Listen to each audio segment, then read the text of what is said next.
आम आदमी पार्टी के मंत्री अरविंद केजरीवाल के खास राजेंद्र पाल ने जिस तरह से धर्मांतरण के लिए वहां जो है लोगों को दबाव बना रहे हैं और जिस तरह से सनातन धर्म का अपमान कर रहे हैं, हिंदू देवी देवताओं का अपमान कर रहे हैं और राम कृष्ण का अपमान कर रहे हैं, यह कदापि बर्दाश्त नहीं किया जाएगा।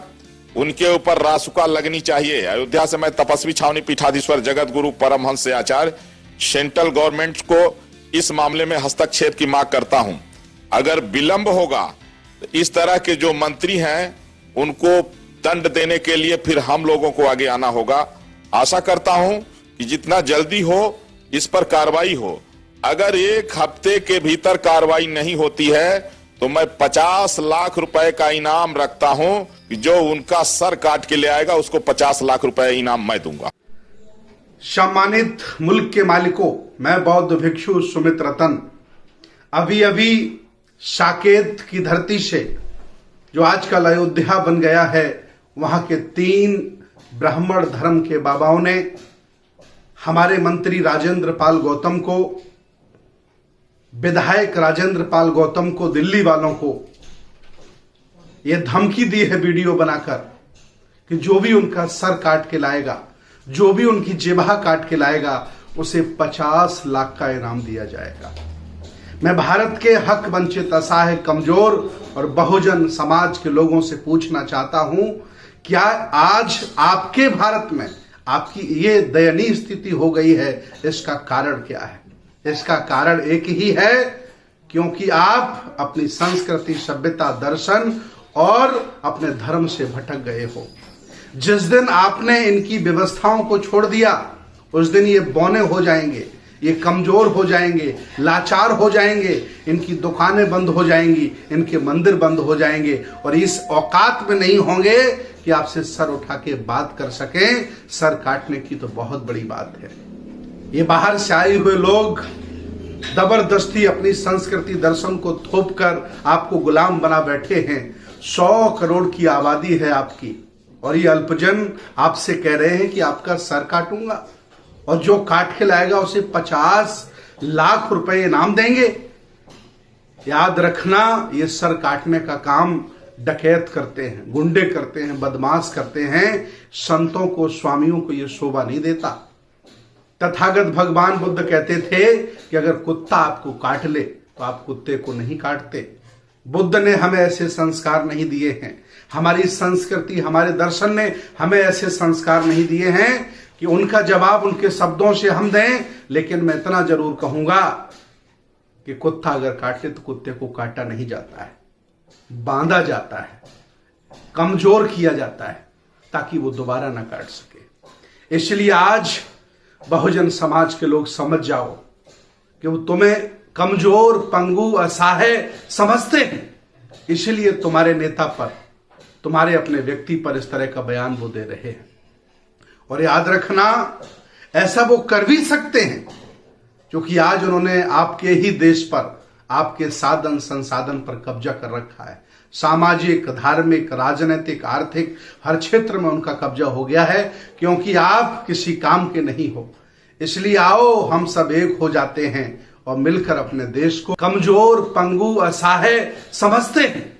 इसलिए तुम्हारे नेता पर, तुम्हारे अपने व्यक्ति पर इस तरह का बयान वो दे रहे हैं।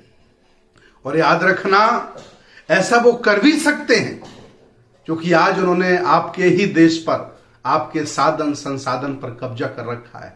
सामाजिक, धार्मिक, राजनीतिक, आर्थिक हर क्षेत्र में उनका कब्जा हो गया है क्योंकि आप किसी काम के नहीं हो। इसलिए आओ हम सब एक हो जाते हैं और मिलकर अपने देश को, महापुरुषों को और अपनी संस्कृति की रक्षा करते हैं। मैं अयोध्या के इन संतों का विरोध करता हूं जिन्होंने इस तरह की जुबान चलाई है। हिंदू धर्म भी नहीं, ब्राह्मण धर्म भी नहीं, भारत का कोई भी धर्म ये इजाजत नहीं देता कि कोई संत ऐसी भाषा बोले। ये भाषा गुंडों की होती है, मवालियों की होती है, बदमाशों की होती है। इसलिए मैं आज आपको आगाह करता हूं, आपको चेतावनी देता हूं, ये इनकी भाषा इसलिए ऐसी हो गई है क्योंकि इनको लग रहा है कि हक वंचित, असहाय, बहुजन समाज इनके चुंगल से निकल रहा है, इनकी गुलामी से मुक्त हो रहा है। ये बुद्ध के दर्शन में जा रहा है, बुद्ध के धर्म में जा रहा है, 22 प्रतिज्ञाएं ले रहा है, अंबेडकरवादी हो रहा है, तो इनकी बौखलाहट है, ये डर गए हैं, इनकी बौखलाहट है, इसलिए ऐसे बयान दे रहे हैं। हालांकि ये देश संविधान से चलता है, गीता पुराण से नहीं चलता है। हम संविधान के हवाले इन बाबाओं को करना चाहते हैं। मैं पुलिस का सम्मान करता हूं, हाई कोर्ट सुप्रीम कोर्ट का सम्मान करता हूं। मैं ऐसी कोई भाषा नहीं बोलूंगा जो आपत्तिजनक होगी, लेकिन मैं आगाह करना चाहता हूं, यह देश संविधान से चलता है, सरकार से, कि ऐसे बाबाओं पर कार्रवाई होनी चाहिए कि आखिर इनकी जुबान फिसली क्यों, इनके मंसूबे इतने खराब क्यों हुए। अगर जुबान से ऐसा निकला है तो ऐसे वो हो सकते हैं, उनकी जांच कराई जाए और उनके खिलाफ सख्त से सख्त कार्रवाई की जाए। हम अकेले नहीं, 100 करोड़ लोग भारत के, हम सब लोग राजेंद्र पाल गौतम के साथ खड़े हैं। और अगर कोई एक नजर भी उठा के उधर देखा तो देश में रक्त रंजित क्रांति हो सकती है, गृह युद्ध छिड़ सकता है। इसलिए मैं चाहता हूं कि देश को देश बना रहने दो, राष्ट्र को राष्ट्र बना रहने दो, यहां झगड़े फसाद मत करो। आप जैसा कर सकते हो ऐसा कोई दूसरा भी कर सकता है, ऐसा नहीं है कि आप ही ऐसा कर सकते हो। मेरे एक विधायक हैं, भागलपुर के विधायक हैं पासवान जी, उन्होंने बयान दिया कि मुसलमान लक्ष्मी को नहीं मानता है, फिर भी वो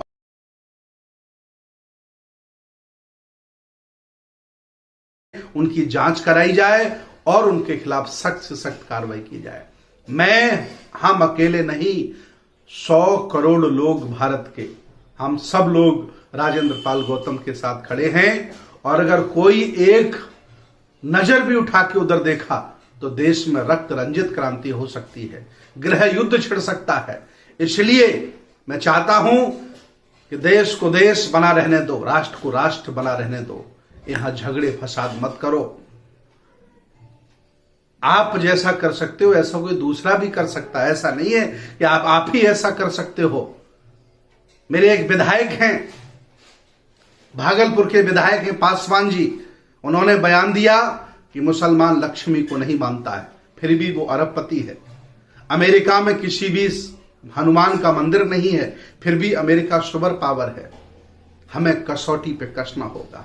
मैं आज उस विधायक के साथ खड़ा हूं, उन्होंने विज्ञान के आधार पर, तर्क के आधार पर बिल्कुल सत्य बोला है। मैं आदरणीय विधायक जी के साथ खड़ा हूं। आप हिम्मत मत हारिए, आप डटे रहिए। इन पंथियों से देश नहीं, देश संविधान से और विज्ञान से चलता है और बुद्ध के दर्शन से चलता है। आप कोई असहाय और कमजोर लोग नहीं हो, इस देश भारत के पुराने राजा महाराजा हो। आप भटक गए थे, वंचित हो गए थे, शिक्षा से हट गए थे और आप अपनी विरासत भूल गए थे, इसलिए गरीब और कमजोर हो गए हो। आज मैं फिर आह्वान करता हूं, आओ और ऐसे झूठे लोगों से, ऐसे ढोंगी पाखंडी लोगों से निपटने के लिए कमर कस लो, नहीं तो ये लोग एक एक करके टारगेट करेंगे और आपका मनोबल गिरा देंगे। मैं इन अयोध्या के बाबाओं का विरोध करता हूं। मैं ऐसी भाषा नहीं बोल सकता क्योंकि बुद्ध ने हमें ऐसे संस्कार नहीं दिए हैं। लेकिन याद रखना, राजेंद्र पाल गौतम ने कहा है कि मैं शराब नहीं पीता, मैं शराब नहीं पीता। अब शराब बनाने वाली फैक्ट्री, शराब बेचने वाले ठेके ये विरोध करें कि राजेंद्र पाल गौतम खराब व्यक्ति है, तो इसके लिए मैं क्या कर सकता हूं। मैं भी कह रहा हूं मैं शराब नहीं पीता, मैं नहीं मानता। जबरदस्ती नहीं है, ये धर्मनिरपेक्ष भारत है, संविधान हमें आजादी देता है। आप हमारे साथ बर्बरता नहीं कर सकते, आप हमारा मनोबल नहीं गिरा सकते। आओ बहुजनों, खड़े हो जाओ। ये इनकी बौखलाहट है और इसका डट करके हम मुकाबला लेंगे। और